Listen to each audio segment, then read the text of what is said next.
যাওয়ার দরকার। কারণ সংসদের মধ্যে শুধুমাত্র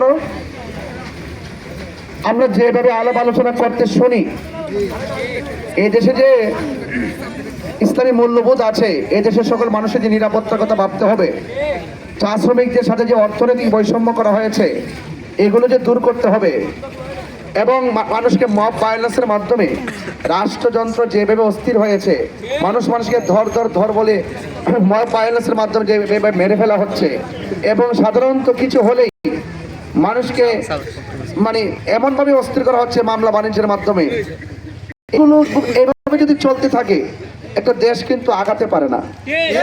দেশকে তো বাঁচাতে হবে, দেশের মাটিকে বাঁচাতে হবে, দেশের মানুষকে বাঁচাতে হবে।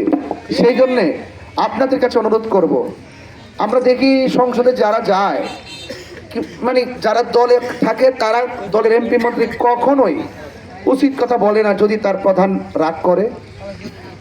এইভাবে দেশ চলবে না। দেশের দায়িত্ব পালন করলে জবাবদিহিতা লাগবে। আপনার এলাকায় যদি চেয়ারম্যান থাকে, আপনারা তাকে ভোট দিয়ে বানিয়েছেন, আপনারা জবাবদিহিতা করবেন যে চেয়ারম্যান সাহেব রাস্তা হলো না কেন। এরকম জবাবদিহিতা কিন্তু লাগে।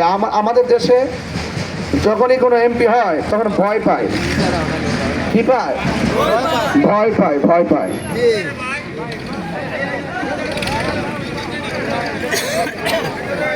আমরা ভয়ের রাজনীতি চাই না, আমরা শান্তির রাজনীতি চাই।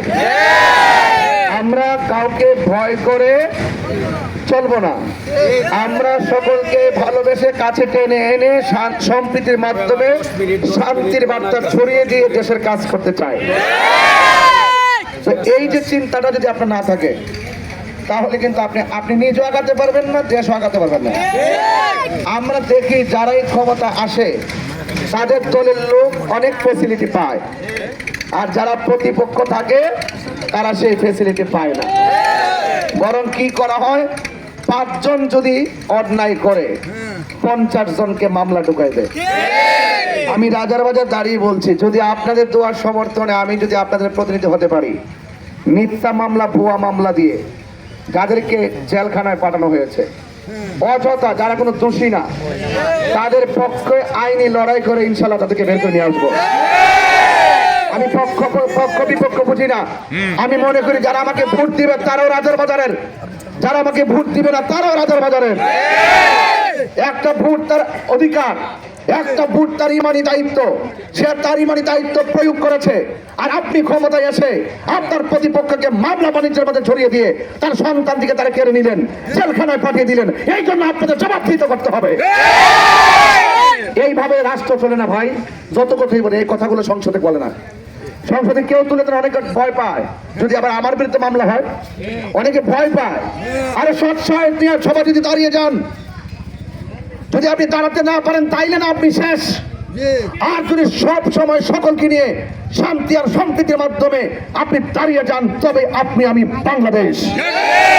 এই জন্য আপনাদেরকে বলবো, দেশের সুরক্ষায়, দেশের সার্বভৌমত্ব সুরক্ষায়, ধর্ম সুরক্ষায়, দেশের মানুষের অধিকার, চা শ্রমিকদের কথা ভেবে এবং মেহনতি মানুষদের কথা ভেবে আমাদেরকে আপনাকে কথা বলতে হবে।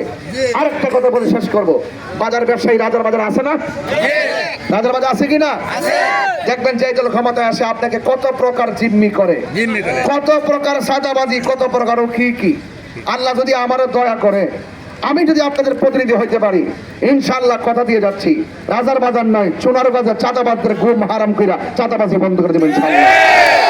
কারণ চাঁদাবাজদের কোনো ধর্ম নাই। চাঁদাবাজেই, দুর্নীতিবাজেই তারা ধর্মকে ব্যবহার করে, কিন্তু তাদের ইনসাফ না থাকলে, নীতি না থাকলে সে কিসের মুসলমান? কথা বলেন ঠিক না? এই জন্য আমি আপনাদেরকে বলছি, আপনারা ইনশাআল্লাহ নিরঙ্কুশ ভাবে মোমবাতিকে সমর্থন দিয়ে ইনশাআল্লাহ বিজয়ী করবেন।